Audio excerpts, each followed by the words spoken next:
La 42a Fira de Sant Martirià de Banyoles se celebrarà en format virtual per adaptar-se a la situació actual. La mostra mantindrà les dates, el cap de setmana del 14 i 15 de novembre, però es podrà seguir en línia i s'hi oferiran tant continguts vinculats al món del cavall com el de les races autòctones. L'Associació de la Fira de Sant Martirià i l'Ajuntament han treballat conjuntament per redefinir la mostra i convertir-la en una edició virtual on els visitants puguin viure l'experiència des de casa seva a través de les xarxes socials, la pàgina web o els mitjans de comunicació locals. Amb aquesta edició especial es manté el gran objectiu de la Fira, que és el de donar visibilitat al món del cavall i de les races autòctones. Aquesta 42a edició de la Fira de Sant Martirià la podrem fer-la o no? Doncs sí que la podrem fer, però diferent, no presencial, sinó virtual. Complint els mateixos objectius que teníem fins ara, que era donar visibilitat al món del cavall i les races autòctones i donar continuïtat en la mesura del possible a les diferents activitats que formen part de la dinamització de la ciutat. Sortirà en streaming, sortirà en YouTube, sortirem en tots els mitjans. Serà una fira, una part serà en directe, en streaming, i alguna serà gravada.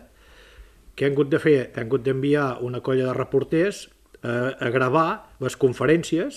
Els que no han pogut venir fins aquí, doncs els hi gravarem la conferència, que es passarà amb una graella durant aquest dissabte i aquest diumenge. Les hípiques s'ha hagut de fer el mateix. Hem hagut d'anar hípica per hípica a poder gravar el seu espectacle o la seva activitat que fa i una enquesta igualment per poder fer-ho. No ho volíem fer en directe, ens ha sigut impossible perquè els dissabtes i diumenges estem confinats, vull dir, no podem fer res. Per tant, l'hem hagut de gravar-ho tot a més a córrer, els dies de cada dia, i passaríem el dissabte i el diumenge. L'organització de la Fira ha arribat a un acord amb Banyoles Televisió i Ràdio Banyoles perquè l'essència de la mostra es difongui a través dels continguts que els dos mitjans locals emetran durant tot el cap de setmana. Banyoles Televisió oferirà una programació de continguts que inclourà demostracions de salts, carrusels o d'home en llibertat que s'han elaborat en col·laboració amb els centres eqüestres i hípiques que habitualment participen a la Fira de Sant Martirià. Pel que fa a les races autòctones, s'oferirà una mostra virtual que a través d'entrevistes amb diferents representants del sector farà un repàs a les principals races autòctones dels països catalans. Ràdio Banyoles, per la seva banda, oferirà també una programació especial centrada en la Fira de Sant Martirià, on emetran programes especials sobre la mostra, emesos per l'emissora i fragments de la història de la Fira.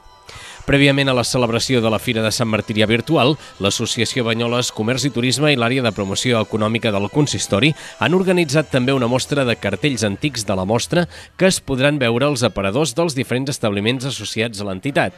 A més, també han convocat un concurs de fotografies a Instagram amb diferents premis valorats amb un total de 2.000 euros.